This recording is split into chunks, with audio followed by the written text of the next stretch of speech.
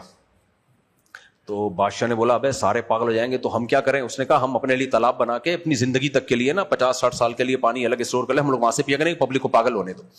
تو انہوں نے پانی تالاب میں اسٹور کر لیا, بارش ہوئی, سب پی کے وہ ساری پبلک پاگل ہو گئی. اب بادشاہ اور وزیر عقل مند وہاں سے لے جا کے چھپ چھپ کے پیا کرتے تھے. اب جب ساری قوم پاگل ہو گئی تو ان کو بادشاہ اور وزیر پاگل لگنے لگے, کیونکہ وہ پاگل ہوئے نہیں تھے. کیا خیال ہے ان کو؟ جب سارے پاگل ہوں گے تو جو نہیں ہوگا ان کو وہ پاگل لگیں گے نا.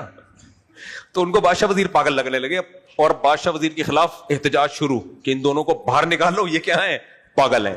ہم الگ قسم کی باتیں کرتے ہیں اور یہ الگ. ہم کہتے ہیں جلدی شادی نہیں کرنی چاہیے, بادشاہ وزیر کہہ رہے ہیں جلدی شادی کرنی چاہیے. ہم کہتے ہیں مردوں کو زیادہ نکاح کرنے چاہیے, نہیں کرنے چاہیے, یہ کہہ رہے ہیں زیادہ نکاح کرنے چاہیے. ہم کہتے ہیں 2 بچے ہی اچھے, بادشاہ وزیر کہتے ہیں بچے زیادہ ہونے چاہیے. تو یہ دونوں کیا ہو گئے ہیں؟ پاگل, ان کو باہر نکالو. اب بادشاہ وزیر دلائل دے رہے ہیں, نہیں سمجھ میں آ رہا ان کے. تو پھر بادشاہ نے وزیر پوچھا بھائی یہ تو ہمارے ہاتھ سے تو حکومت جاری. تو وزیر نے کہا اب ایک ہی حل ہے, ہم دونوں وہ پانی پی لیں تاکہ ہم بھی ان جیسے ہو جائیں. تو وہ تو پاگل تھے, انہوں نے پی لیا, میں یہ پانی نہیں پیوں گا. سمجھ آ رہی ہے بات؟ میں نہیں پیوں گا. آگے چلتے ہیں ہم. آگے اللہ تعالیٰ نے فرمایا وَآتُوا الْيَتَامَى أَمْوَالَهُمْ, یتیموں کو ان کا مال پکڑایا کرو. آپ کے باپ کی ڈیتھ ہو گئی, خدا نخواستہ چھوٹا بھائی ہے, مت ہڑپ کر کے بیٹھو. بڑا بھائی کاروبار کے نام پہ کھا جاتا ہے, یتیم بچیاں ہوتی ہیں کھا جاتا ہے, بھتیجوں کی جائیدادیں چاچے کھا جاتے ہیں. اللہ نے کہا نہ کھاؤ نہ کھاؤ, انہ کان حوبا کبیرہ, یہ بہت بڑا گناہ ہے. اور آگے اللہ نے آگے 4 شادیوں کی آیتیں ہیں, وہ تو میں کئی بار بیان کر چکا ہوں. وآتوا النساء صدقاتهن نحلا, بیویوں کو ان کا مہر خوشی خوشی دے دیا کرو. عدالتوں میں جھگڑے چل رہے ہوتے ہیں, اتنا مہر کھا گیا, اتنا یہ کر لیا, اتنا وہ کر لیا. اللہ کہتے ہیں خوشی خوشی ان کا مہر ان کے حوالے کر دیا کرو. اور اللہ نے فرمایا جب یتیم بچے بالغ ہو جائیں تو پھر فوراً ان کی وراثت ان کے حوالے مت کرو. وجہ کیا ہے؟ نہ سمجھیں لوگ کاروبار کے نام پہ ان کو چونا لگا کے کھا جائیں گے. یہ بہت اہم بات ہے, آج کل ہماری سوسائٹی میں یہ ہو رہا ہے. لڑکا بالغ بھی ہو جاتا ہے نا, اس کے پاس پیسہ آتا ہے, جب آپ کے پاس پیسہ آئے گا نا, رشتہ دار ایسے اس کی طرف آتے ہیں کاروبار کے نام پہ پیسہ لینے کے لیے جیسے کہیں شیرہ لگا ہو اور مکھی آنا شروع ہو جائے. یہ تو اپنی زندگی میں ہم نے دیکھا ہے. سب آئیں گے یار تمہارے پاس, آپ کسی کو بتا دو میرے پاس 1 کروڑ روپے ہے, پھر دیکھو فون آئے گا یار وہ مفتی صاحب اصل میں ایکچولی بات یہ تھی کہ وہ میں نے ایک بزنس کا سوچا ہے, وہ دینے والے تو بہت ہیں لیکن ہر ایک سے میں لینا نہیں چاہتا. میں چاہتا ہوں اگر میں پروفٹ کماؤں تو کسی نیک آدمی کے پاس جائے نا, نیک آدمی کے پاس جائے. تو بحریہ ٹاؤن میں ایک پلاٹ ہے, کوڑیوں کے دام بک رہا ہے. میں چاہتا جمشید کو دے دیتا, غفار کو دے دیتا, لیکن میں نے کہا یار مفتی صاحب کے ہوتے ہوئے یار یہ زیادتی ہے یار, ہم علماء کی اتنی خدمت تو کریں. چونا لگا دے گا گیا. سمجھ میں آ رہی ہے بات کہ نہیں آ رہی ہے؟ یہ چل رہا ہے کس میں؟ آپ کو یقین نہیں آ رہا, میں قرآن رکھا ہوا ہے. جس دن تم نے بتا دیا نا میرے پاس اتنے پیسے آئے ہیں, اور اگر عورت نے بتا دیا اس کا شوہر کھائے گا سب سے پہلے, اس کا شوہر الا چند فیصد کے سوا. بہت کم ایسے مارکیٹ میں میاں ہیں میرے جیسے بے وقوف.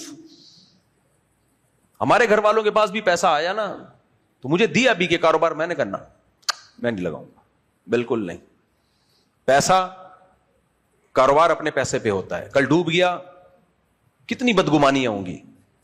تو عورت کے پاس اگر پیسہ ہے, میں تجربے کی بیس پہ بتا رہا ہوں, سوائے اس کے کہ گولڈ لے کے لاکر میں ڈال دو اور کوئی حل نہیں ہے. کسی کو 1 روپیہ مت دو, کوئی بزنس نہیں, کوئی کاروبار کرنا ہر نتھو پھتو کا کام نہیں, اور عورت کا تو کام ہی نہیں ہے. اس میں گالیاں یاد کرنی پڑتی ہیں کاروبار کرنے میں نا, گالیاں یاد. ہمارے ایک دوست کا کنٹینر کا کام تھا, وہ ٹرانسپورٹیشن کا نا, تو میں نے کہا آپ ٹرک اڈے پہ ٹرک اسٹینڈ پہ بیٹھ کے اتنا بڑا بزنس کیسے کر رہے ہو؟ کہہ رہے اس بزنس کے لیے سب سے پہلے مدر اور سسٹر کی موٹی موٹی گالیاں یاد کرنی پڑتی ہیں, کیونکہ ملازمین کام نہیں کرتے, سستی کرتے ہیں. ان کے سر پہ کھڑے ہو کر مال لوڈ کروانا, اس کے لیے گالیاں. پھر ٹرک ڈرائیور کو الگ گالیاں کہ تو لیٹ کیوں پہنچ رہا ہے. یہ خواتین دے سکتی ہیں گالیاں سوائے اپنے شوہر کو؟ یہ نہیں دے سکتی ہیں یہ گالیاں, نہیں دے سکتی, کھا جاتے ہیں.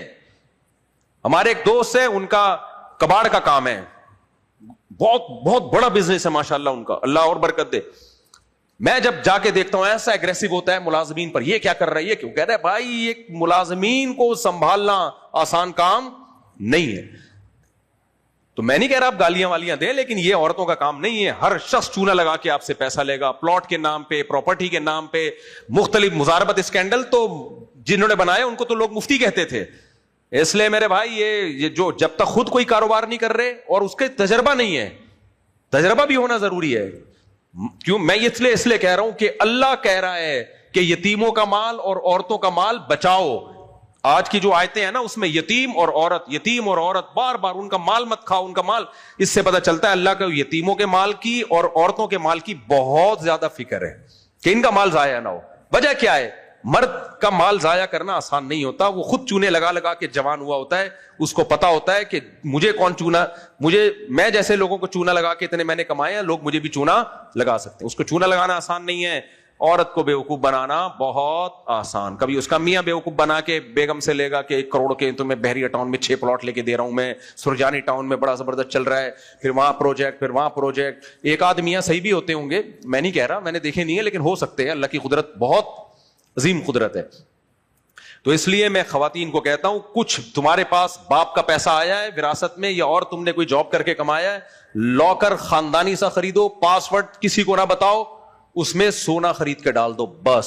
2004 میں 9,000 روپے تولا تھا, اس وقت لوگ کہتے تھے اتنا مہنگا ہو گیا کہاں بڑھے گا, اور آج جن لوگوں نے خریدے ہیں نا وہ کما لیا, جنہوں نے یہاں لگا دیا وہاں لگا دیا, میرے جیسے نیک لوگ ماشاءاللہ. یہ تو اللہ کی قدرت تھی, پھر بھی اللہ کھلا پلا رہا ہے. تو اس لیے تجربوں کے بعد میرے بھائی اللہ تعالیٰ فرماتے ہیں وَلَا تُؤْتُوا السُّفَهَاءَ أَمْوَالَكُمْ, جو کم تجربے کار لوگ ہیں ان کو ان کا مال مت پکڑاؤ. ان میں عورتیں بھی داخل ہیں, مت پکڑاؤ. عورتوں سے مراد جو کم عمر بچیاں ہیں, 16 سال 17 سال کی کم عمر, ان کو مت پکڑاؤ. کیوں؟ اس لیے کہ اللہ کو پتا ہے کہ دوسرے کھا جائیں گے ان کا مال. لیکن کیا کرو, اللہ کہتے ہیں ان کی بنیادی ضرورتیں اس سے پوری کرتے رہو, بنیادی ضرورتیں, لیکن ان کو بتاتے رہو. قولوا لهم قولا معروفا, بتاتے رہو تمہارا اتنا پیسہ ہمارے پاس, یا گولڈ کی شکل میں, پیسہ کی شکل میں نہیں رکھیں, اس کی وراثت بتا دیں. اپنی بہن کو بڑا بھائی بتا دیں تمہاری اتنی وراثت یہ اس لاکر میں رکھی ہوئی ہے, جب تم سمجھدار ہو جاؤ گی یا تمہاری شادی ہو جائے گی, جب سمجھداری کے جو انتہائی عمر ہے, امام ابو حنیفہ کے نزدیک وہ 25 سال ہے, 25 سال کی جب تم ہو جاؤ گی تو یہ گولڈ میں تمہارے حوالے کر دوں گا. اس کو خود سے بتاؤ. آج بتاتا ہے خود سے, کوئی پوچھے تو غصہ آنے لگتا ہے. وہ بہن اگر پوچھ رہے نا بھائی ابا کی وراثت کا کیا ہوا, کیا مجھے چور سمجھا ہوا ہے, میں وراثت کھاؤں گا, دے دیں گے نا, بھاگی جا رہی ہے کیا؟ بھائی جس کا پیسہ ہے آپ نے خود اس کو ایکسپلین کرنا ہے. دیکھو تمہارا اتنا پیسہ ہے اس لاکر میں رکھا ہوا ہے, ابھی تمہیں اس لیے نہیں دے رہا کہ تمہیں دوسرے بیوقوف بنا کے تم سے یہ کاروبار کے نام پہ نہ چھوڑ لیں گے, لیکن یہ تمہارا رکھا ہوا ہے, یہ ہے. بار بار دوسروں کو بھی بتا دو. تو جس کا پیسہ ہے اس کو خود بتانا پڑتا ہے. اس سے بھی پتا چلا کہ آپ نے مکان کا کرایہ مالک مکان کو دینا ہے, آپ کا ایگریمنٹ ہوا تھا 5 تاریخ تک دے دوں گا, 5 تاریخ کو اگر نہیں دیا تو اس کا فون نہیں آنا چاہیے. آپ کے ذمے آپ فون کریں کہ بھائی 5 کو میں نے دینا تھا لیکن کسی وجہ سے میں لیٹ ہو گیا ہوں. یہ ہوتا ہے ہماری سوسائٹی میں. وہ خود پیچھے پڑ کے عذاب بنا دو گے, اس کو زندگی عذاب بن جائے گی.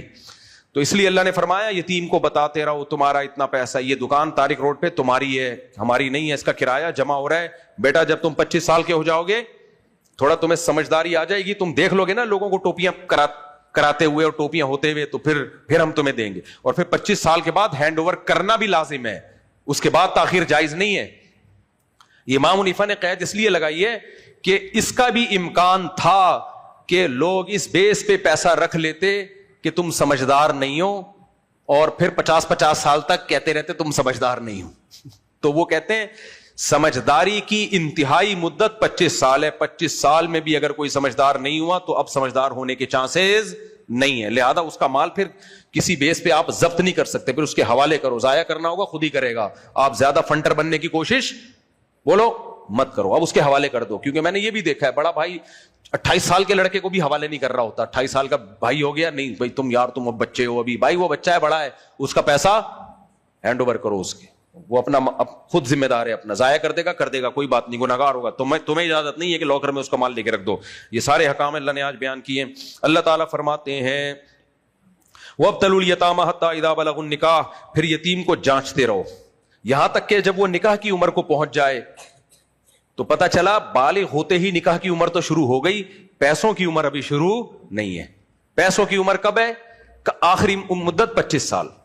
تو اس سے پتہ چلتا ہے کہ خرید و فروخت کے معاملے میں سمجھداری کی عمر کچھ اور ہے, شادی کے معاملے میں سمجھداری کی عمر کچھ اور. شادی کے معاملے میں سمجھداری کی عمر بالغ ہوتے ہی, اور اسلام میں بالغ لڑکا کسے کہتے ہیں؟ جب اس کو فرسٹ ٹائم احتلام ہو, نائٹ فال جسے کہا جاتا ہے, وہ بالغ ہو گیا. اور لڑکی جب اس کو مینسز آنا شروع, تو بالغ ہوتے ہی نکاح کی عمر ہو گئی. کیوں بھائی؟ سوال پیدا ہوتا ہے کہ اللہ تعالیٰ نے مالی معاملات میں سمجھداری کی عمر ایک الگ رکھی ہے اور نکاح کی عمر اللہ نے کچھ اور رکھی. دونوں میں فرق کیا ہے؟ فرق یہ ہے کہ بالغ ہوتے ہی عورت کی طلب اور عورت سے ملاقات آپ کی جسمانی ضرورت بن جاتی ہے. جیسے بھوک کے وقت روٹی جسمانی ضرورت ہے یا نہیں ہے؟ اس کے لیے سمجھدار ہونا ضروری نہیں. آ رہی سمجھ میں؟ رہنے تو میں جا رہا ہوں. تم لوگ جملہ کمپلیٹ کیا کرو میرے بھائی. دیکھو, جب بھوک لگتی ہے تو بچہ سمجھدار ہو یا نہ ہو, روٹی کھلانی ہے اس کو, باڈی کی ریکوائرمنٹ ہے.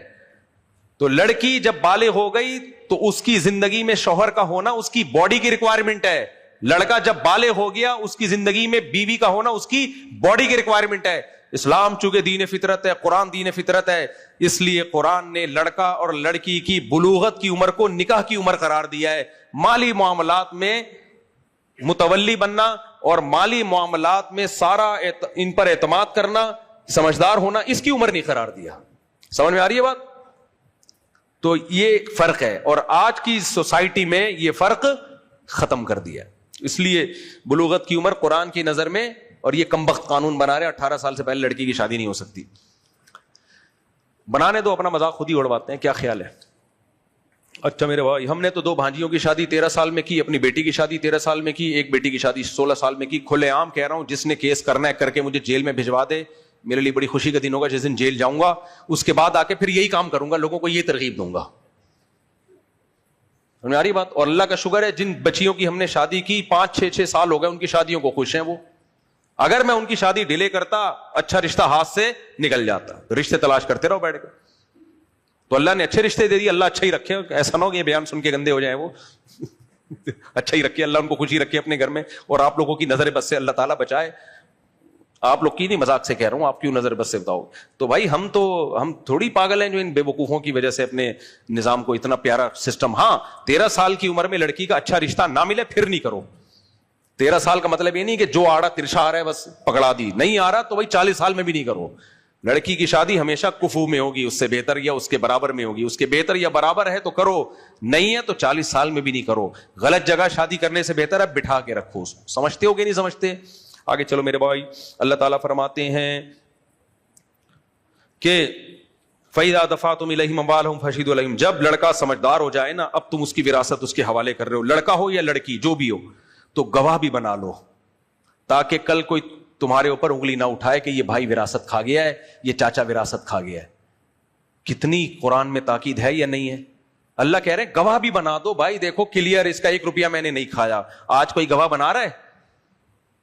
کچھ بھی نہیں. ہمارے پاس جو سوالات آ رہے ہیں نا لوگوں کے مسائل, 1980 میں ابا کا انتقال ہوا تھا, پر پوتوں میں وراثت تقسیم ہو رہی ہے, کون کھاتا رہا اس دوران, کہاں گئی, کوئی پوچھنے والا نہیں ہے. اور یہ ان لوگوں کی ہے جو تہجد گزار ہیں. ماشاءاللہ, صلو علی الحبیب.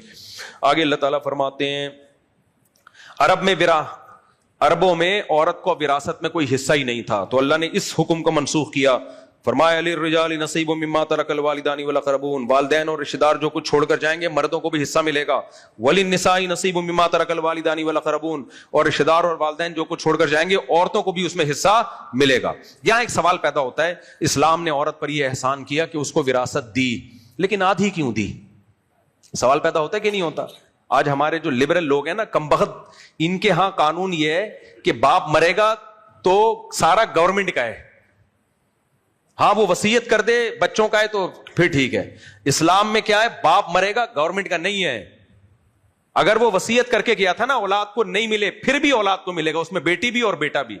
لبرل اور جو سیکولر لوگ ہیں ان کے ہاں باپ بیٹی کو وراثت سے محروم کر سکتا ہے, اسلام میں باپ اپنی بیٹی کو وراثت سے محروم نہیں کر سکتا. تو بتاؤ اسلام میں عورت کا حق زیادہ ہوا؟ یہ جو صبح شام کم وقت اسلام کے خلاف چیختے ہیں ان کے حق زیادہ ہوا؟ بولو نا.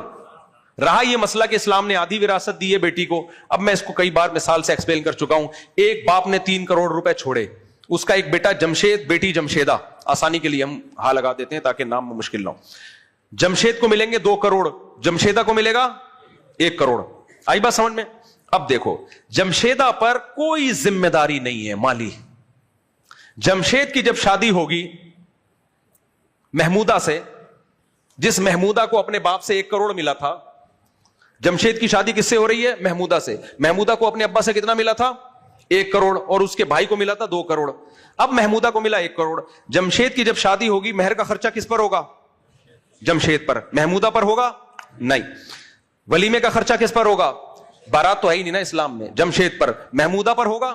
نہیں. بچے پیدا ہوئے, ڈلیوری کا خرچہ کس پہ ہوگا؟ جمشید پر. محمودہ بچے پیدا کر رہی ہے اپنے, لیکن اس پہ خرچہ نہیں ہے. بچوں کی تعلیم اور بیماریاں اور خوراک, وہ سارا خرچہ محمودہ پر ہے یا جمشید پر ہے؟ جمشید پر. پھر آگے بچیوں کی شادی کی ذمہ داریاں, پھر آگے بیٹوں کو پڑھانا وغیرہ وغیرہ وغیرہ. گیس بجلی کا بل جمشید پر ہے محمودہ پر ہے؟ جمشید پر. بل, گیس کا بل, بجلی کا بل, سلنڈر ختم ہو گیا, بار بار میں جو اپنے پھٹی ہیں وہ بتانا شروع کر رہا ہوں. اب بار بار ہمارے علاقے میں گیس نہیں آ رہی, بار بار سلنڈر تبدیل بھیجنا خادم کو, یہ سلنڈر لے کے جا, وہ والا سلنڈر اس گھر میں, یہ اتنے سارے ہم لوگ سلنڈر کا میں سوچ رہا ہوں اپنا بزنس شروع کر دوں. یہ سارے خرچے جمشید پر ہیں یا محمودہ پر؟ محمودہ مرے گی 1 کروڑ اس کے پاس ویسے کے ویسے رہیں گے, اور جمشید جب مرے گا کہنے کو تو 2 کروڑ دیے, خرچے 10 کروڑ کے ڈال دیے اس کے اوپر.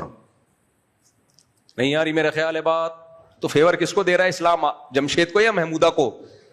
محمودہ پیڑے کھانے کے علاوہ اس کا کوئی کام, بولو. اب تو وہ ایک کام پہلے محمودہ کا ہوا کرتا تھا, بچے پیدا کرنا, اب تو وہ بھی 1 آدھ بچے کے بعد وہ بھی ختم. ایک ہوتا تھا کام, وہ بھی ختم ہو گیا. چلو خیر, اب وہ کیا رونا روئے آدمی بیٹھ کے, حلالی پن لگا کے رکھا ہوا. آگے چلتے ہیں ہم. اللہ تعالیٰ فرماتے ہیں نصیبا مفروضہ, اور یہ حصے بھی ہم نے متعین کر دیے ہیں. یعنی بیٹے اور بیٹی کو جو باپ سے ملے گا اس میں بھی تمہیں کانٹ چھانٹ کی اجازت نہیں ہے, کیونکہ اس میں اس بات کا امکان تھا کہ اللہ نے جب یہ کہا کہ بیٹی کو بھی ملے گا بیٹے کو بھی, تو کچھ 2 نمبری میں لوگ کرتے, بیٹی کو 5 روپے پکڑا دیے, چل تجھے مل گیا نا, بس قرآن کے مطابق عمل ہو گیا. نہ اللہ کہتے ہیں نصیبا مفروضہ, وہ حصے میں نے بیان کر دیے ہیں, اسی کے حساب سے ملے گا. ایک بڑی پیاری آیت فرمایا وَلْيَخْشَ الَّذِينَ لَوْ تَرَكُوا مِنْ خَلْفِهِمْ ذُرِّيَّةً ضِعَافًا خَافُوا عَلَيْهِمْ. کیسی پیاری آیت ہے, خدا کی قسم. اللہ کہتے ہیں کہ تم دوسروں کے یتیم بچوں کو پالو, اس کا خیال کرو. بھابھی بیوہ ہو گئی, اس کے بچے کون پالے گا؟ دیور پالے گا. اور پہلے تو صحابہ میں یہ تھا کہ بھابھی سے نکاح کر لیا کرتے تھے تاکہ ان بچوں کے ہم ستیلے باپ بھی بن جائیں. تو اللہ کہتے ہیں آج الٹا ہو رہا ہے, کیونکہ فیملی پلاننگ والوں نے کھوپڑی میں یہ بٹھا دیا کہ 2 سے زیادہ بچے نہیں ہونے چاہیے, بچے زیادہ ہوں گے تو بوجھ.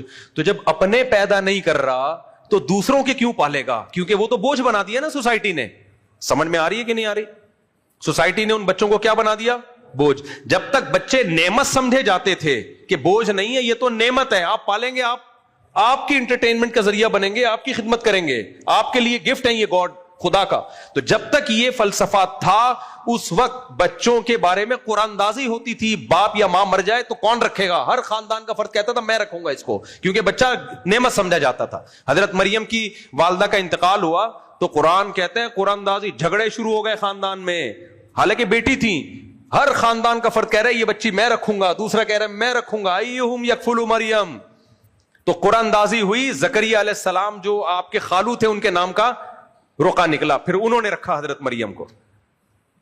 فیملی پلاننگ کی بدبو محسوس ہو رہی ہے. یہ جو ہمارا لبرل طبقہ, یونیورسٹیوں کا, پروفیسروں کا 2 بچے ہی اچھے, ان کی غلاظت اور گندگی سمجھ میں آ رہی ہے کہ انہوں نے انسانیت کو بوجھ بنا کے پیش کیا ہے. جب تک اس غلیظ نعرے سے لوگ متاثر نہیں تھے, انسان نعمت سمجھا جاتا تھا. لوگ چاہتے تھے ہماری اولاد بھی زیادہ ہو اور دوسروں کے بچے بھی ہم پال لیں اگر ان کے ماں باپ مر گئے ہیں.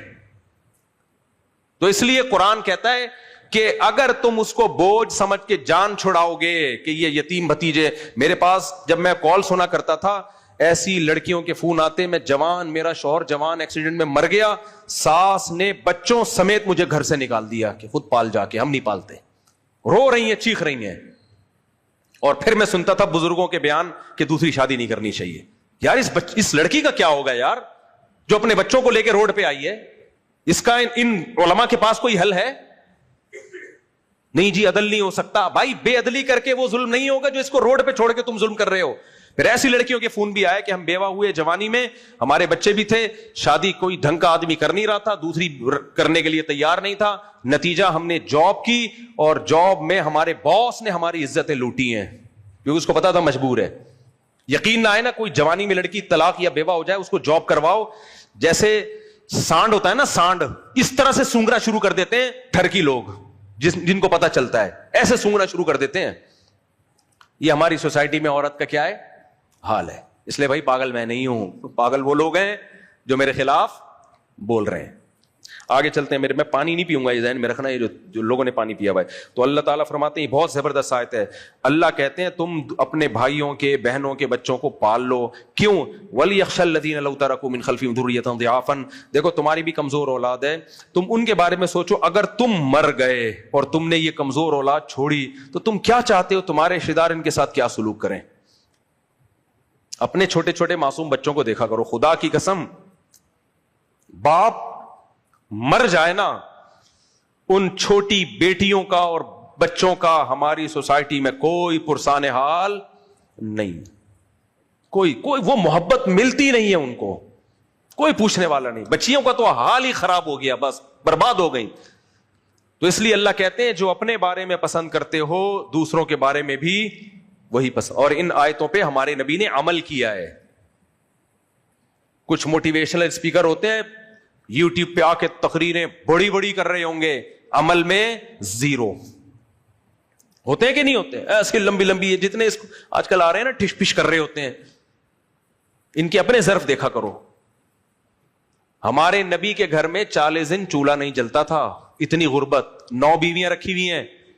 ام سلمہ رضی اللہ عنہا بیوہ ہو گئی, ان سے نکاح کر رہی ہیں. تو ام سلمہ نے فرمایا یا رسول اللہ آپ مجھ سے نکاح کریں گے, پہلی بات تو میری عمر زیادہ ہے, دوسرا میرے تو یتیم بچے ہیں. تو آپ نے فرمایا تمہاری عمر اگر زیادہ ہے تو میری تم سے بھی زیادہ ہے, کوئی بات نہیں ہے, اور یتیم بچے لے آؤ, وہ بھی جہاں اتنے گھر اللہ توکل پہ چل رہے ہیں ان کو بھی لے آؤ. تو ہمارے نبی نے پالا ہے یتیم بچوں کو. ایک پالنا عیدی سینٹر میں ہوتا ہے, جا کے بکرا دے کے آ جاؤ. ایک پالنا عزت کے ساتھ ہوتا ہے, گھر میں رکھ کر. کیونکہ آپ جب کسی عورت کو بیوی بنا لیتے ہیں تو پھر اس کے بچوں کو یتیم بچوں کی طرح نہیں پال سکتے, اپنا بچہ بنا کے پالنا پڑتا ہے اس کو. سمجھ میں نہیں آ رہی میرا خیال ہے؟ تو یہ ہمارے نبی کا ظرف ہے. اور عبد الرحمن ابن ابی سلمہ وہ نبی کے بیٹے تھے, یعنی ستیلے بیٹے تھے. وہ حدیث سناتے ہیں کہ میں نبی کی گود میں تھا اور نبی مجھے کھانے کے آداب سکھا رہے تھے. کل مما یلیک, اپنے سامنے سے کھایا کرو. محدثین نے یہ حدیث کھانے کے آداب میں بیان کی ہے. میں کہتا ہوں اس سے کھانے کا ادب بھی ثابت ہوتا ہے کہ کھانا کیسے کھانا ہے, لیکن اس سے یہ بھی ثابت ہوتا ہے کہ جیسے کھانا اپنے سامنے سے کھانا سنت, اس سے یہ بھی ثابت ہوتا ہے کہ بیوہ عورت سے نکاح کر کے اس کے بچوں کو پالنا اور ان کو کھانے کے آداب سکھانا یہ بھی نبی کی سنت. اور یہ والی سنت کھانے والی سنت سے زیادہ امپورٹنٹ. ہم نے کھانے کی سنت کو تو فوکس کر لیا, اس سے بڑی سنت جس کے بغاوت سے سوسائٹی میں تباہ ہو رہی ہے اس کو ہم نے پسے پش ڈال دیا. سمجھ میں آ رہا ہے کہ نہیں آ رہا ہے؟ نہیں آئے گا تو کوئی بات نہیں, پانی پی لو. آگے اللہ تعالیٰ فرماتے ہیں ان الذین یأکلون اموال الیتامی ظلما, جو یتیموں کا مال ظلم ناحق کھاتے ہیں, انما یأکلون فی بطونہم نارا, وہ اپنے پیٹ میں آگ ڈال رہے ہیں. کیا ڈال رہے ہیں؟ آگ ڈال رہے ہیں. آگے اللہ تعالیٰ فرماتے ہیں پھر وراثت کے حکام ہیں, واللذان یاتیانھا منکم, 2 مرد اگر آپس میں بدفعلی کرتے ہیں اللہ کہتے ہیں ان کو بھی سزا دو. اسلامک سوسائٹی میں یہ جو ہومو سیکشولیٹی ہے اس کی کوئی گنجائش بولو نہیں, حکومت پر لازم ہے ان کو سزا دے. آگے اللہ کہہ رہے ہیں فَإِن تَابَا, اگر وہ توبہ کر لیں, وَأَصْلَحَا, اور آئندہ کے لیے حالات ٹھیک کر لیں, تو فَأَعْرِضُوا عَنْهُمَا, پھر تانے مت دو ان کو. ہر گناہ کا یہی حکم ہے. اگر کوئی گناہ کرتے ہوئے پکڑا گیا ہے, توبہ کر لی, اللہ سے معافی مانگ لی, اس کے حالات سے لگ گیا, اب اس کو پچھلے گناہ پہ تانا دینا حرام. سمجھ میں آ رہی ہے بات کہ نہیں آ رہی؟ چاہے زنا کرتے ہوئے ہو, چاہے لڑکوں سے بدفعلی یا کوئی فوش مووی دیکھ رہا تھا یا کچھ بھی شراب پیتا تھا, جب چھوڑ دیا تو قرآن کہہ رہا ہے اب اس کو تانا دینے کی تمہیں اجازت, بولو منہ سے بول لیا کرے, میں سبق یاد کروا رہا ہوں, اجازت نہیں ہے. کیوں؟ اللہ فرماتے ہیں انما التوبۃ علی اللہ للذین یعملون السوء بجہالہ, کیونکہ اللہ کے ذمے ہے جو جہالت میں گناہ کر لے پھر توبہ کر لے تو اللہ اس کی توبہ قبول کرے گا. جہالت میں گناہ کا مطلب کیا ہے؟ ہر گناہ جہالت میں ہی ہوتا ہے. ہر گناہ یعنی گناہ کرنے والے کو اللہ نے جاہل کہا ہے, یہ نہیں کہ اس کو مسئلے کا ہی نہیں پتا تھا, مسئلہ پتا ہوتا ہے پھر بھی گناہ کر لیتا ہے, تو جاہل تھا وہ. تو اللہ کہتے ہیں جب توبہ کر لے تو پھر اس کو تانا دینے کی اجازت نہیں. آج ایسے واقعات ہوتے ہیں, کسی کو کسی گناہ میں دیکھ لیا, اول تو چھپانے کا حکم ہے اور پھر ساری زندگی اس گناہ کا اس کو تاب ہے. تو وہی ہے نا, آج بڑی بڑی باتیں کر رہا ہے تو وہی نا, ہے تو وہی جھانک رہا تھا وہ آنٹی کو, ہمیں یاد ہے. میں دیکھتا ہوں یہاں, بلکہ گناہ کیا, کسی کے پاس پیسہ آ جائے نا, لوگ اس کو پرانی غربت کے تانے دیتے ہیں. ابے یہ کل میرے سامنے سائیکل پہ گھوما پھرتا. یہاں ایک ہمارے محلے میں ایک صاحب ہیں, بڑا اللہ نے پیسہ دیا, ایک زمانے میں وہ غریب تھے, تو میں نے کہا ماشاء اللہ اللہ نے اس کو بڑا پیسہ دیا. ایک آدمی کہا ابے یہ سائیکل پہ گھوما کرتا تھا, تو میں نے کہا تو گھوما کرتا تھا, لینڈ کروزر پہ گھوم رہا ہے تو تیرے پیٹ میں مروڑ کیوں ہو رہا ہے؟ تجھے اس سے بھی تکلیف ہو رہی ہے اور تو ابھی تک سائیکل پہ گھوم رہا ہے, تکلیف ہی ہو رہی.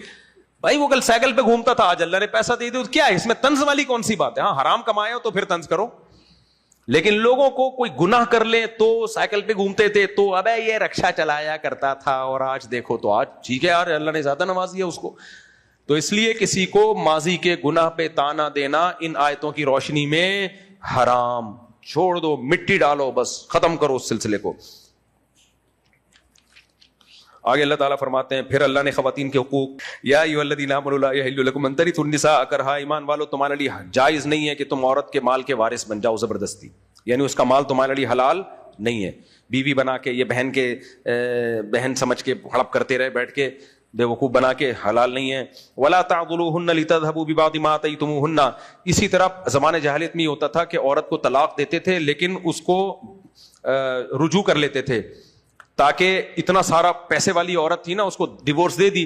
اب ڈر یہ ہوتا تھا کہ جب یہ جائے گی تو یہ سارا دولت بھی لے کے جائے گی اپنے ساتھ, سارا جہیز بہیز اٹھائے گی, سارے پنکھے ونکھے اے سی میسی گیا بھائی. تو پھر وہ رجوع کرتے تھے اس نیت سے کہ یار بیوی بنا کے تو نہیں رکھنا لیکن چھوڑنا بھی نہیں ہے, تاکہ جمشید سے نکاح بھی نہ کر لے. یہ پیسے والی عورت ہے یار, جمشید کے پاس کیوں آئے, نہ بیوی بنا کے رکھ رہا ہے نہ چھوڑ رہا ہے. تو اللہ نے کہا یا تو رکھو عزت کے ساتھ, اور اگر چھوڑا ہے تو پھر اس کے پیسے تمہیں ہڑپ کرنے کی اجازت نہیں ہے, اور اس نیت سے لٹکاؤ مت کہ وہ پیسے والی ہے, لٹکا کے مت رکھو اس کو. آگے اللہ تعالیٰ فرماتے ہیں وعاشروہن بالمعروف, اور ان کے ساتھ اچھا سلوک کرو. سوال پیدا ہوتا ہے کیسے اچھا سلوک کروں اے اللہ بیوی کے ساتھ, میری بیوی میں تو یہ خرابی, میری بیوی میں تو یہ خرابی, میری بیوی میں تو یہ خرابی. کون سی بیوی 100% درست ہوتی ہے؟ جمشید صحیح ہے نا. تو آگے اللہ تعالیٰ فرماتے ہیں فَإِن كَرِهْتُمُوهُنَّ فَعَسَىٰ أَن تَكْرَهُوا شَيْئًا, ہو سکتا ہے تم ان کو ناپسند کرو, لیکن عین ممکن ہے کسی چیز کو تم ناپسند کرو اور اسی میں اللہ نے تمہارے لیے خیر رکھ دی ہو. جو لوگ بیویاں بدلتے رہتے ہیں نا کہ یہ والی ٹھیک نہیں تھی, میں ایک بندے کو جانتا ہوں 4 بیویاں بدلی ہیں اس نے, اور یہ بات ہوگی 2006 کی, اس وقت اس کی وہ 5ویں بیوی تھی, اب کا مجھے نہیں پتا, پھر میں وہاں اس علاقے سے چلا گیا. 4 بیویاں کیسے بدلی, ایک شادی کی نہیں بنی, سمجھ میں نہیں آیا, ایکچولی یہ یوں ٹھش طلاق دے دی, یار یہ صحیح نہیں تھے, دوسری لاؤ. دوسری بیوی آئی, وہ سمجھ میں نہیں آئی, یار یہ آٹا گونتے ہوئے اتنا زور سے کیوں ہلتی, ہٹا بے اس کو, طلاق دی, اور یہ ماشاءاللہ باشرہ. پھر تیسری شادی کی, یار یہ ٹھیک نہیں, اس کو چھوڑا. پھر چوتھی شادی کی. تو میں جب اس کسی مسجد میں امام لگا تو انہوں نے بولے تیرے کو نکال دے گا مفتی صاحب, یہ تمہیں نکال دے گا. میں نے کہا یہ کہتے ہیں یہ بیویاں ایسے بدلتا ہے, امام تو کوئی, امام تے شاہی کوئی نہیں. تھوڑا جھیلم کا تڑکا بھی لگا ہے نا, امام تے شاہی کوئی نہیں, یہ بیوی ایسے بدلتا ہے. تو بعض لوگ ہوتے ہیں ان کو کوئی سمجھ میں ہی نہیں آ رہی ہوتی, تو یار ایک خراب ہوتی ہے, 2 ہوتی ہے, 3 ہوتی ہیں, کم بخت تو ایک ایک کر کے 4 بدل چکا ہے. پھر 5ویں کی اس نے, اب مجھے نہیں پتا وہ 5ویں کے ساتھ ہی ہے, یہ ہو سکتا ہے ابھی 8ویں چل رہی ہو, واللہ عالم, یہ ان کا مسئلہ ہے گھر کا, میں کسی کے ذاتی معاملات میں نہیں پڑتا.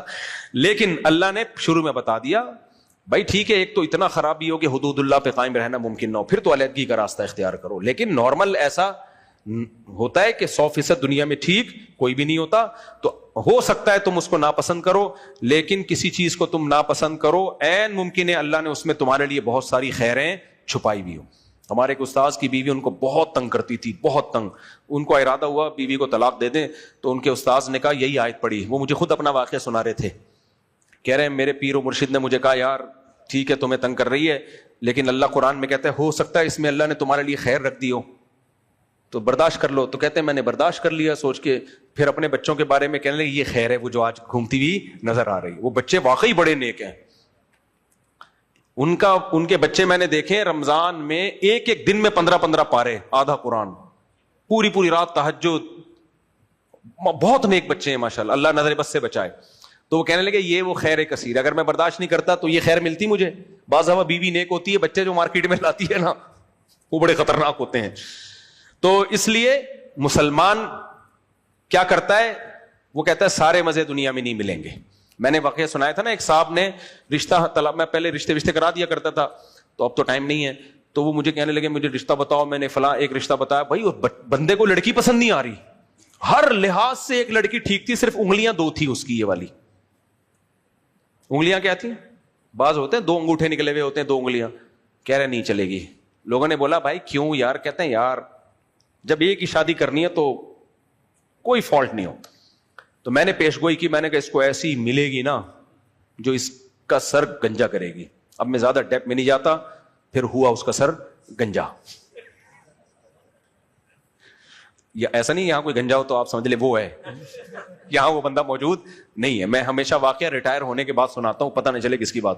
لیکن جو اس کو چپت لگی ہے نا, پھر جہاں شادی ہوئی, ایسی چلاک عورت ملی تھی اس کو, طلاق ہوئی, پھر ان کے درمیان بہت مسائل ہو گئے, سونا وونا بھی لے کے بھاگ گئی, وہ چوری ووری بھی بہت ماشاءاللہ. میں نے کہا دیکھ لے بہت اعلیٰ معیار تھا نا تیرا. تو اس لیے میرے بھائی یہ دنیا مسافر خانہ ہے, گزارا کرنا ہے. وہ حوریں ووریں اللہ نے کہاں رکھی ہوئی ہیں آخرت میں. تو عورت کو بھی حکم ہے برداشت کر لو بھائی. ہر میاں تھوڑا سا بد اخلاق ہوتا ہے, آدمی کو اللہ نے تھوڑا سا ایگریسو بنایا ہے کیونکہ سربراہ ہے نا, تھوڑا سا ٹچ پچ کرتا ہے. وہ عقل مند عورت میاں کا غصہ دیکھ کے خاموش ہو جاتی ہے, اور جو فیمنزم سے متاثر ہے نا وہ کہتی نہیں اس نے چیخ کے بولا ہے تو میں بھی چیخ کے جواب دوں گی, اس نے تھپڑ لگایا, غلط کیا تھپڑ لگایا تو میں بھی تھپڑ لگاؤں گی, اس نے یہ کیا تو میں بھی یہ کروں گی. پھر بعض عورتیں کیا کرتی ہیں, مرد نے ذرا سا لگا دیا, وہ چیختی اتنی زور سے ہے کہ اس آدمی کی 2 ٹکے کی سوسائٹی میں عزت نہیں رہتی. لوگ سمجھتے پتہ نہیں گلا دبا کے اس نے کوئی مار دیا ہے, کیا کیا ہے. ساری عورتیں نہیں کرتی ہیں ایسے بھائی, میں بعض کی بات کر رہا ہوں. خام خام خواتین بیان سننے والی پریشان ہوتی, ہماری برائی, آپ کی تھوڑی کر رہا ہوں, آپ کے علاوہ کی بات کر رہا ہوں. تو اس لیے میاں بھی پورے سیدھے نہیں ہوتے. یہ میاں بیوی کا رشتہ چلتا ہی کمپرومائز کرنے پر ہے. وہ مسافر خانہ ہے بھائی, گزارا چلاؤ. فی الحال جمشید پہ میں نے ایک واقعہ سناتا ہوں, اس خاتون کا پھر فون آ گیا تو اتنا مجھے ڈانٹا انہوں نے, یہ میرا واقعہ آپ نے کیوں سنا دیا, حالانکہ کسی کو کیا پتا تھا میں ان کا, انہوں نے خود ہی بتا دیا میرا واقعہ ہے, اس لیے میں وہ نہیں سنا رہا واقعہ. وہ ایک واقعہ تھا نا, میں نے کہا تھا فی الحال اس پہ گزارا کریں, اگلی دفعہ کوئی دوسرا دیکھ لیں. ایک خاتون کے ان کے کئی سارے شوہر مر چکے تھے نا, تو ایک رشتہ آیا ان کے لیے, تو میں نے کہا فی الحال اس پہ گزارا کریں, اگلی دفعہ آگے چلو. اس پہ ان کو غصہ آ گیا تھا کہ یار یہ کیا ہوتا. بعض عورتیں ایسی ہوتی ہیں ان سے جو مرد شادی کرے مر جائے گا, پھر دوسرا کرتا مر جاتا ہے, پھر تیسرا کرتا مر جاتا ہے, چوتھا کرتا مر جاتا ہے. تو اس قسم کی خواتین کے لیے ایک رشتہ تھا. میں نے کہا کہ انہوں نے کہا تو عمر میں زیادہ ہے, میں نے کہا فی الحال گزارا کرے, اگلی دفعہ انشاءاللہ اس سے اچھا دکھاؤ. اس پہ اس کو غصہ آ گیا. 5-6 میاں ان کے میرا خیال ہے مارکیٹ سے شارٹ ہو چکے تھے. خیر آگے چلتے ہیں, تو وقت تھوڑا رہ گیا, بہت اہم آیتیں رہ گئی ہیں, کیا کریں یار. آگے اللہ تعالیٰ فرماتے ہیں کہ لا تنکحوا ما نکح آباؤکم من النساء الا ما قد سلف. اسلام نے نکاح کے بارے میں محرم اور نامحرم کا جو اسلام کا ایک نظام ہے نا, بڑا خوبصورت ہے. غیر مسلموں میں یہ بالکل بھی نہیں ہے. اللہ نے کہا تمہارے باپ کا کسی عورت سے ریلیشن اگر ہو گیا, لا تنکحوا میں نکاح صرف عقد کے معنی میں نہیں ہے, فزیکل ریلیشن کو بھی قرآن کی اصطلاح میں نکاح کہا گیا ہے. عربی لغت میں نکاح مرد اور عورت کے ریلیشن کو کہا جاتا ہے. تو کسی شخص کا کسی عورت سے ریلیشن ہو گیا, چاہے حلال ہو یا حرام ہو, تو اس کا بیٹا اب اس سے عورت سے نکاح نہیں کر سکتا. انہ کان فاحشۃ ومقتا, اللہ کہتے ہیں پرلے درجے کی بے حیائی اور خدا کے غضب کو دعوت دینے والی بات ہے یہ, کیونکہ بغیرتی ہے. آپ کے باپ کا کسی عورت سے ریلیشن تھا, اس نے چھوڑا تو اب بیٹا اس سے شادی کر رہا ہے. یہ کیونکہ اب وہ عورت آپ کے لیے باپ کی وجہ سے, اگر بیوی تھی تو مقدس بن گئی ہے, بیوی نہیں بھی تھی تو یہ نہیں ہو سکتا کہ ایک ہی عورت کو فزیکل ریلیشن باپ بھی قائم کرے اور کچھ دنوں کے بعد اس سے بیٹا بھی قائم کرے. یہ نہیں ہو سکتا. آپ کہہ سکتے اس میں کیا خرابی ہے؟ دیکھو, بغیرتی محسوس ہونے کی چیز ہے, اس کو ایکسپلین نہیں کیا جا سکتا. بہو سے سسر کا نکاح ہو سکتا ہے؟ داماد اگر بیٹا مر جائے تو سسر بہو سے نکاح کر سکتا ہے؟ بھائی سروس روڈ پہ جتنی گاڑیاں کھڑی ہیں ان کو ہٹا دیں, کیونکہ کرین کام کر رہی ہے. اللہ کا بڑا فضل ہو گیا, ہماری گلی میں کھدائی ہو رہی ہے بھائی ماشاءاللہ, پائپ ڈل رہے ہیں, اور جب یہ پائپ ڈلیں گے کھدائی ہوگی, 1 سال تک کھدائی رہے گی, 4-6 سال کے بعد پائپ اندر جائیں گے. وہ یونیورسٹی روڈ میں دیکھو نا, صدیاں بیت گئی. جب یہ وہ نہیں چوک پہ یار ہوا تھا وہ, ابے یہ جو 4 کے چورنگی پہ نا, 4 کے چورنگی بننا اتنا ٹائم لگا دیا تھا 4 کے چورنگی پر, لوگوں کی نے میمز بنانا شروع کر دی کہ ایک ممی ملی ہے, اس نے بولا ہے کہ جب یہ 4 کے چورنگی بن جائے تو مجھے جگا دینا. تو اب بہرحال اچھا کام ہے, حکومت اگر کھدائی کر رہی. خیر, تو کہاں سے جلدی سے میں مکمل کر دوں, بس یہ اس کے بعد میں ختم کرتا ہوں. آج بہت سی اہم آیتیں رہ گئی ہیں لیکن وقت ہمارا مکمل ہو گیا ہے, کیا کریں, جہاد کی آیتیں بھی تھیں آگے وہ بھی رہ گئی ہیں, تو بس میں یہ مکمل کروں. تو اب دیکھو, بیٹا مر جائے تو سسر بہو سے نکاح کر سکتا ہے؟ نہیں. اب کوئی قرآن کیا کہتا ہے؟ یہ پرلے درجے کی بے حیائی اور بے غیرتی, اس قسم کے نکاح کو قرآن کیا کہتا ہے؟ بے غیرتی. اب کوئی غیر مسلم کا اس میں کیا بے غیرتی ہے بھائی؟ بیٹا جب مر گیا تو جو چاہے نکاح کرے, اب وہ بہو تھوڑی ہے, سسر نکاح کر لے. تو ہم اس کو جواب میں کیا کہیں گے؟ یار ایک لڑکی تمہارے بیٹے کی پہلے بیوی بنی رہی, اب تم اس سے ریلیشن قائم کر رہے ہو, تو یہ بے غیرتی ہے یا نہیں ہے؟ تو اگر کوئی غیر مسلم کا اس میں کیا بے غیرتی ہے, تو ہم جواب میں کیا کہیں گے؟ بے غیرتی محسوس ہونے کی چیز ہے, بتانے کی چیز نہیں. غیرت ہوگی تو جس بچی کو آج تک بیٹی کی نظر سے دیکھا ہو, اور صرف ویسے ہی نہیں, یعنی مصنوعی طور پہ نہیں, بیٹی بنا دیا اس کو, ڈاٹر ان لا بنا دیا, تو کیسے تم اس سے نکاح کر رہے ہو؟ تو بغیرتی کیا ہے؟ محسوس ہونے کی چیز. تو قرآن نے کچھ نکاح ایسے ہیں جن کو بغیرتیاں قرار دیا. اب میں اس کی ڈیٹیل بتاتا ہوں ان آیتوں میں. جس سے آپ کے والد کا عورت سے ریلیشن ہو گیا, اس عورت سے آپ قیامت تک نکاح بولو نہیں کر سکتے. آپ کی ماں کا, کوئی عورت ہے, اس کی ماں کا کسی مرد سے ریلیشن ہوا, تو اب یہ لڑکی اپنی ماں کے بوائے فرینڈ ہو یا ہسبینڈ ہو, اس سے کبھی بھی نکاح نہیں کر سکتے. ایسے سوالات آتے ہیں ہمارے پاس کہ جی وہ جو ہے ایک لڑکی سے میرا چکر چلا, شادی نہیں ہوئی, اب میں اس کی بیٹی سے شادی کرنا چاہتا ہوں. اب نہیں ہو سکتی بھائی. اگر اس کے ساتھ آپ کا ریلیشن ہو گیا ہے, اس لڑکی کی ماں کے ساتھ, چاہے بیوی بنا کے ہو چاہے بغیر بیوی کے ہو, اس کی بیٹی کے ساتھ آپ کا نکاح بولو نہیں ہو سکتی. غیر مسلموں کو کرنے دو یہ سارے کام, ٹھیک ہے نا. اسلام پاکیزگی سکھاتا ہے, باپ بیٹے کا, ماں بیٹے کے رشتے سکھاتا ہے اسلام, اس میں تقدس سکھاتا ہے. تو سسر بہو کا, بہو داماد, ساس داماد کا ایک تقدس ہے. تو یہ سارے تبھی علماء نے بیان کیا ہے کہ اگر سسر خدا نخواستہ بہو کے ساتھ زنا کر لے تو وہ بہو اس کے بیٹے پہ ہمیشہ کے لیے حرام, کیونکہ اس کا فزیکل ریلیشن ہو گیا نا, تو اب بیٹے کا ریلیشن نہیں ہو سکتا اس کے ساتھ. تو اس لیے یہ رشتے مقدس ہوتے ہیں, ان کو مقدس سمجھ کے ہی رکھنا چاہیے ان کو. اسی طرح داماد کا خدا نخواستہ ساس کے ساتھ ریلیشن ہو گیا تو یہ داماد اب اس ساس کی بیٹی کے ساتھ ریلیشن, اب ان میں علیحدگی ہی ہوگی. سمجھ میں آ رہی ہے بات کہ نہیں آ رہی ہے؟ لوگ کہتے ہیں اس میں بیوی کا کیا قصور ہے. بھائی قصور ہو یا نہ ہو, اب اسلام اس کو غیرت کے خلاف سمجھتا ہے, اس کی اجازت نہیں ہے, اب نہیں ہو سکتا. تو اب دیکھو, کسی نے کسی عورت کے ساتھ زنا کیا اور بچہ پیدا ہو گیا, بیٹی پیدا ہو گئی, تو شریعت آپ کو اس بیٹی کا باپ نہیں مانتی ہے, کیونکہ غیر قانونی ہے نا, غیر قانونی باپ کو باپ نہیں مان, لیکن نکاح نہیں کر سکتے آپ اس سے, کیونکہ ہے آپ کے پانی سے. تو حلال سے ہو یا حرام سے ہو, جب یہ ریلیشن ہو گیا تو نکاح نہیں ہو سکتا اب. تو اس لیے علماء بیان کرتے ہیں کہ سسر کو چاہیے بہو سے ہاتھ نہ ملائے, بہو کو پیار کرنا ہے صرف سر کے اوپر ہاتھ رکھے. دامادیں, ساس ہیں, دامادوں سے لپٹے نہیں.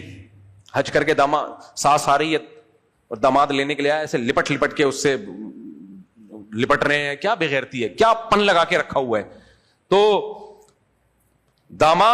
ساس کیا کرے گی؟ داماد کے سر پہ ہاتھ, بس. اس سے زیادہ آگے جانے کی کوشش بولو نا نہیں کرے.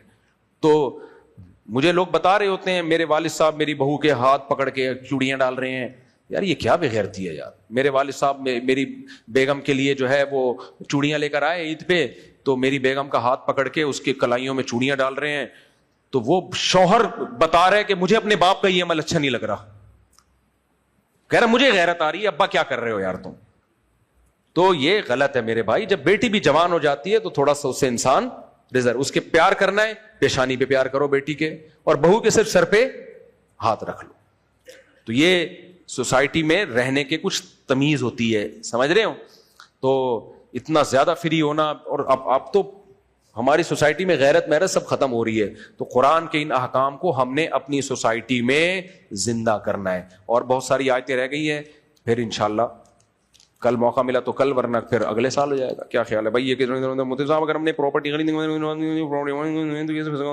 اگر پراپرٹی قبضے میں نہیں ہے اور آپ کو اس پہ کچھ دسترسی حاصل نہیں ہے, نہ بیچ سکتے ہو نہ اس پہ کچھ گھر بنا سکتے ہو, تو پھر اس پہ زکوٰۃ نہیں ہے. زکوٰۃ اس مال پہ ہوتی ہے جو آپ کے تصرف میں ہو اور بیچنے کے لیے آپ نے خریدا ہو. مفتی صاحب چاہیے نہیں بھائی 10 ماہ رمضان میں پکڑائی میں نہیں آتا, یہاں سے مسافہ کر لو. کہاں سے ہیں بلدیہ ٹاؤن والے؟